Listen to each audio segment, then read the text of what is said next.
All right. Welcome everyone again to another episode of Disruption Drives.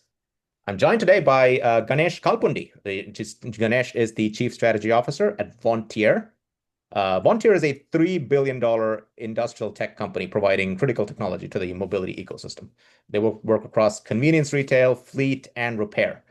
Ganesh in specific spends his days thinking about the massive tectonic shifts happening in the industry that include energy, fleet management, and connected vehicles. And he's one of the very few rare classical strategy experts who knows a thing or two about definitely thinking and knows what's coming around the corner, but also knows how to implement it.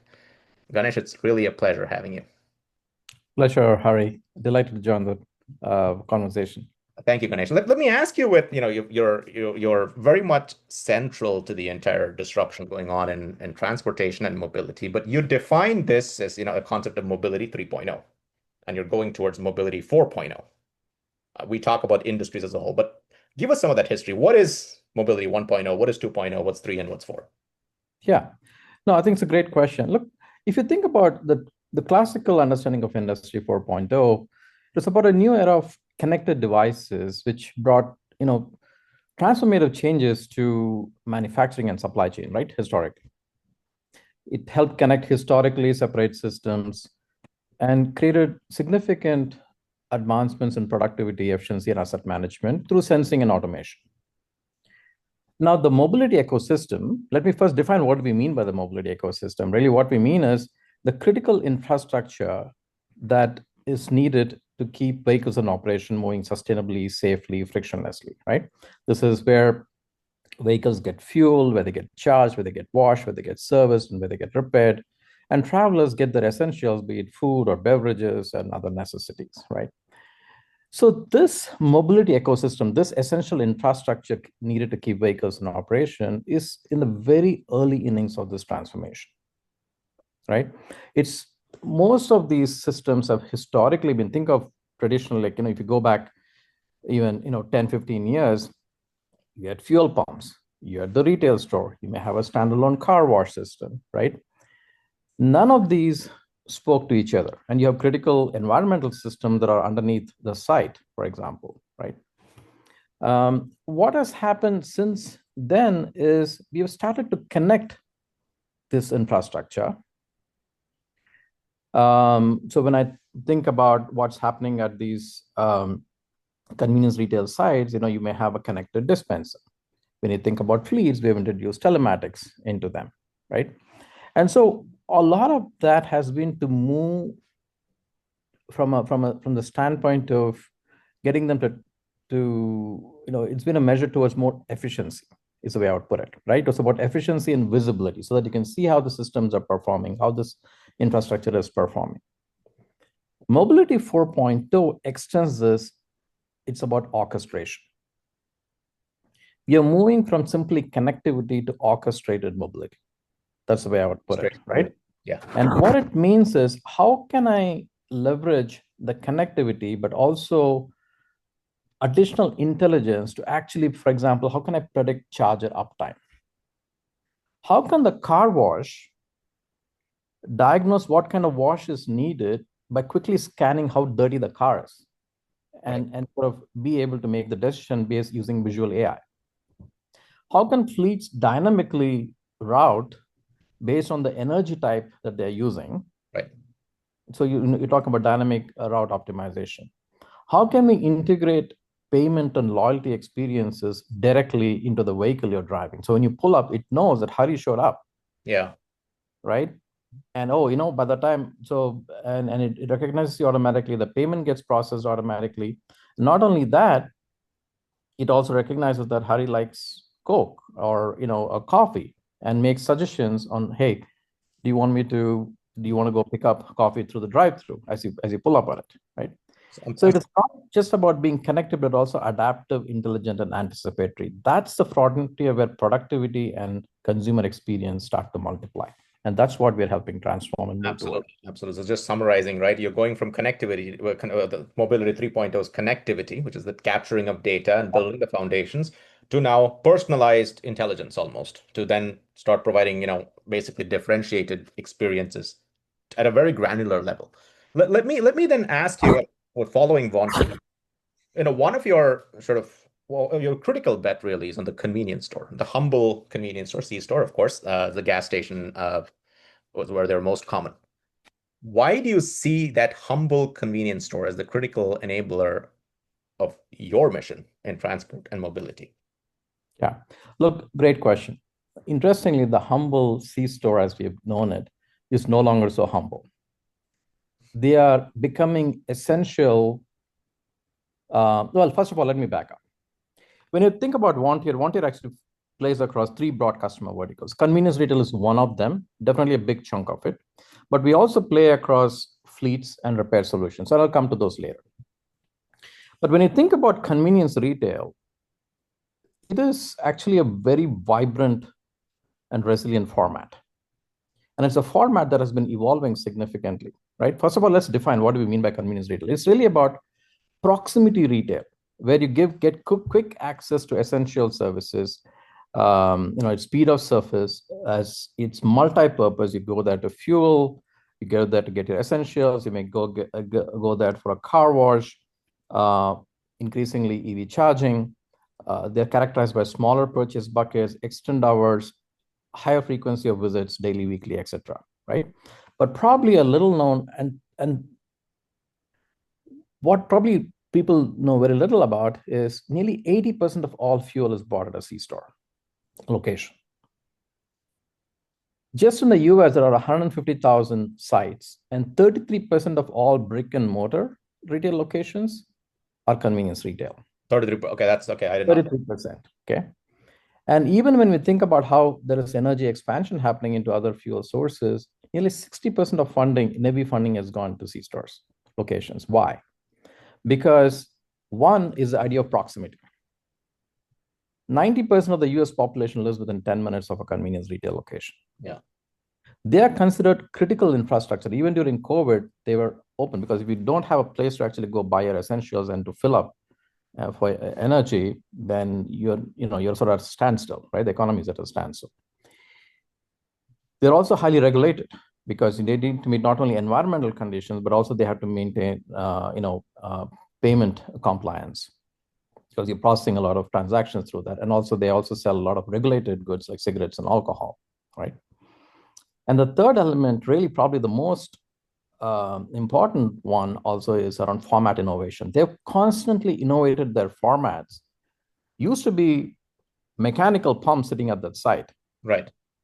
It then evolved to providing some amount of amenities, a convenience store. It's probably where in rural locations you got your groceries, etc. You look at a modern convenience store, it's a mobility hub. It's got a vast number of dispensing stations. It may have EV charging on one side. It'll have a sophisticated retail store with Wi-Fi, clean restrooms, fresh food, right? To-go food. It may have a fleet side to it. It'll have a sophisticated car wash. So it really becomes a mobility hub.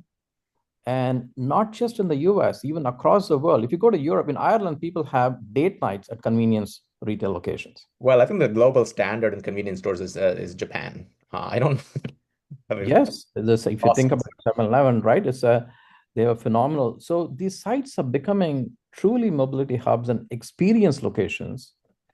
And the average square footage, the original definition of the convenience retail was 500 square feet. It's now going north of 1,000 square feet, and they have gourmet food, gourmet wine, gourmet cheese.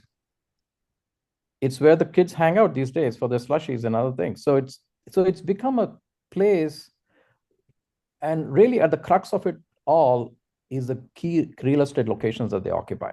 Right. And so I think it's a phenomenal format, and you can see the convergence of all these, amenities and multi-purpose use converging at these locations. That's why they become so vibrant and so important.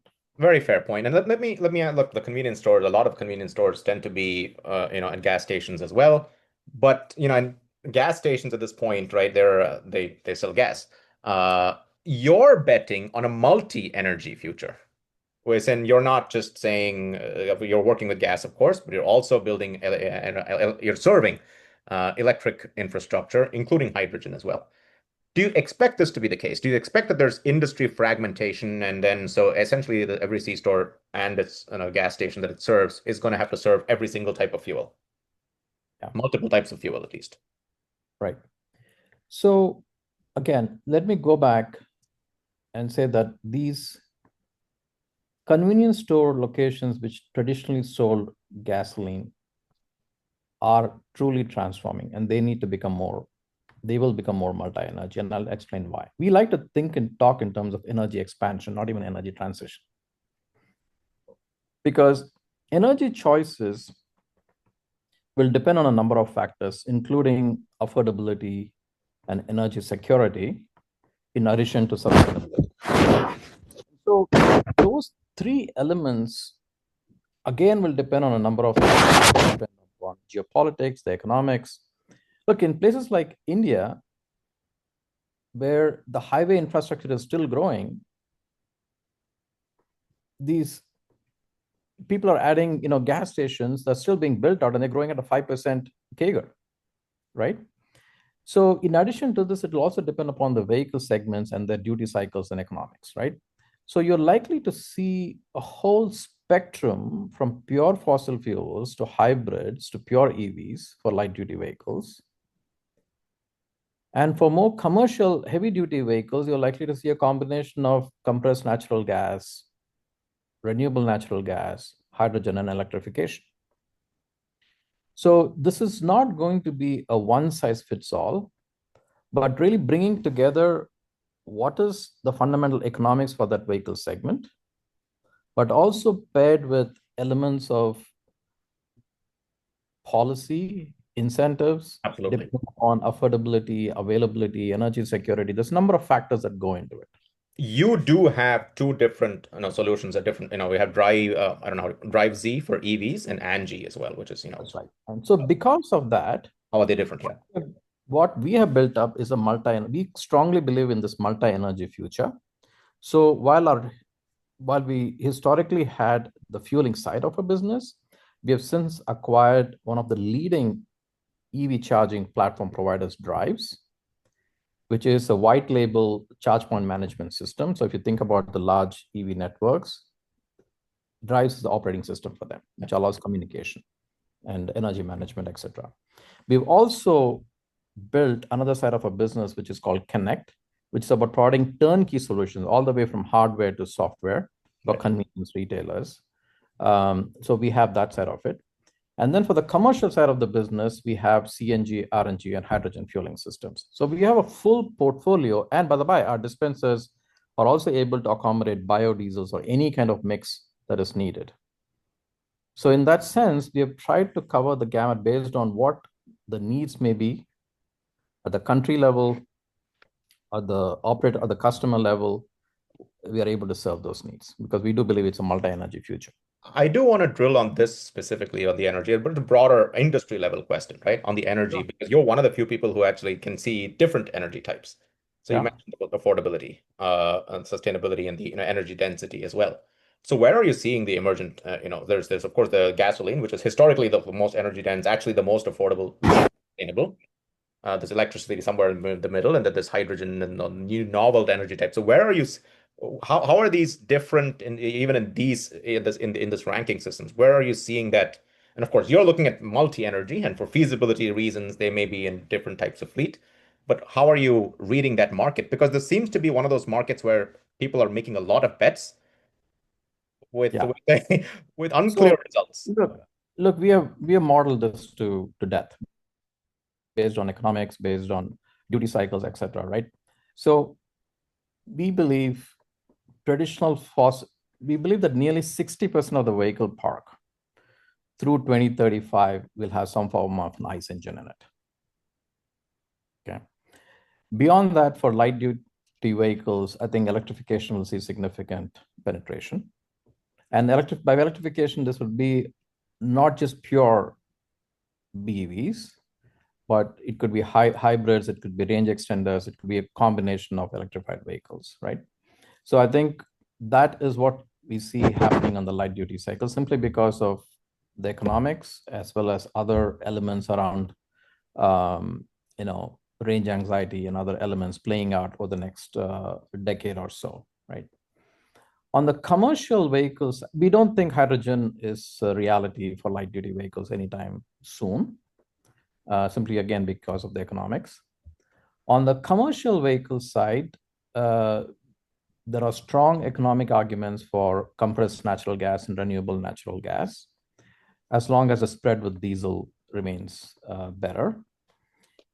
We think that especially for heavy duty, even more heavy duty vehicles, the far end of the extreme, hydrogen could be an option, but it is still small, right? I think the economics need to get even better. Interesting. That's how we see it. I think we see that as playing out. But we also think, we look for nirvana where it's either this or that, right? But there is so much more progress we could be making along the sustainability journey if you start to mix in blends. If you look at e-fuels, for example, if e-fuels become more reasonable, even though they're quite pricey right now, even if you put a 10%, 20% blend in with the regular fuel, you start to, take out 20% right. emissions, right? Yeah. And the existing infrastructure can absorb that. And that's what people look, rather than making this huge transition, spending billions of dollars for this new infrastructure, you could start to make a dent today if you only started to adopt more, of these blends and things that You actually, yeah, that's a pragmatic point, right? You would rather incremental progress is actually more scalable than exactly transformative change altogether. That's right. Yeah. Let me go on to the third leg of your business, which is repairs, and it's an interesting industry. You maintaining fleets, right? And this is a market that has had some, I want to say, tailwinds, a little of labor shortages and for tailwinds for automation. High exposure to tariffs. I mean, there's a significant amount of there's just unavailability of auto parts. Also, very rapidly changing needs for this skill set. There's like things, new cars require calibration and basically a computer on wheels. How are you navigating these shifts? There's supply chain challenges, pricing challenges. It's sort of this compressed market at the same time. Yeah. So with respect to Vontier is a provider of repair tools and solution. Think of power tools, hardline tools, diagnostic equipment, it has calibration equipment, etc., that help a technician repair vehicles in a more productive way. Okay. And as you rightly mentioned, there are interesting set of tailwinds and headwinds impacting this industry. Clearly, powertrain complexity is increasing. So we just had this discussion, right? Powertrain complexity is increasing, right? Which means there's increasing sensorization. What used to be a $400 windshield repair is now a $1,200 windshield repair because all the sensors need to get replaced, and they all need to get calibrated, right? So the sophistication of repair is increasing. The cost of repair is increasing. The tools needed to repair is increasing, right? So all that creates significant tailwinds and seem to be good things for the industry. At the same time, you're also faced with a significant shortage of skilled technicians. And some of the recent policy changes like tariffs are increasing the cost of repair even more. Yeah. Right? Let's pick that up one by one. So from our standpoint, the way we are approaching it, as a provider of these tools and equipment, one, we are reducing our exposure to tariffs. We've been on this journey of diversifying away our supply chain away from these high tariff sources. Even before this tariff said, we were trying to diversify away because of other geopolitical reasons. We were starting to diversify away. So we have been reducing our exposure on that, number one. And that journey will continue. And I imagine other industry players will have to do the same, right? Second, we have to continue to think of the technician, right?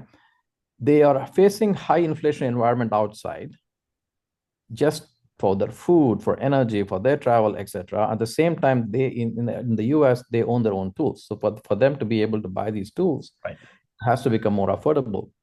So we are trying to make sure that we provide, based on how we look at the different tenure of technicians, how do we make it much more affordable to them? How do we bring them more quicker ROI kind of tools and solutions that help them make the purchase and be productive in their jobs. So being able to have multiple price points, right? And also quicker ROI kind of solutions that help them be more productive. That's another aspect of being able to segment and target the right value solution to the right segment is the next step that we're taking.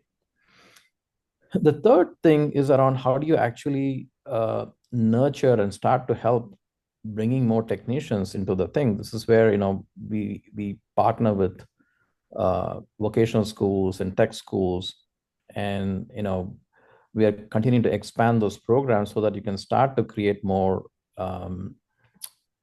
bring more into the fold, right? This is clearly an industry which historically has not enjoyed a very great reputation as a, it's considered, hey, it's greasy, it's dirty, it's hard work, it's a lot of this versus now it's also transitioning into, it's like not more like repairing an iPhone than it is a traditional dirty diesel vehicle, right? I mean, it's moving towards a direction. So people also need to upskill themselves in being able to use diagnostic tools and software and being able to do calibrations of sensors, etc. It's a much more of a shift, which should be more exciting than the traditional, reputation as a very grease-ridden industry, right? So I think that's also going to require education. And so we're also doing a lot of digital marketing and other things to help raise those awareness. And it helps that you actually do have a lot of background in the software solutioning for basically what is becoming software-driven repairs for software-driven vehicles. Right. So a big part of our offering is also these diagnostic tools. So gone are the day where it was used to be a trial and error to figure out what went wrong. Now we have sophisticated diagnostic tools which help you get to the solution fast. And we also have partnerships where, and that's where the industry is evolving, right? Where you also have, and the other way to also shorten, gone are the days of where you had 5 or 6 master mechanics in the shop, right? Yeah. So you also partner with folks where you have a centralized pool of experts. And through these diagnostic tools, you can connect to this pool of experts who can then walk you through what repairs need to get done and how to root cause things. Absolutely. Well, Ganesh, that's sort of what we have time for today. But I'll summarize. You're going from grease to iPhone glory in terms of repair. That's probably a summarization of what we just talked about. But Ganesh, wanted to thank you for this very insightful conversation, and I hope everyone enjoys it just as much as I do. Thank you, Hari. Pleasure. Bye.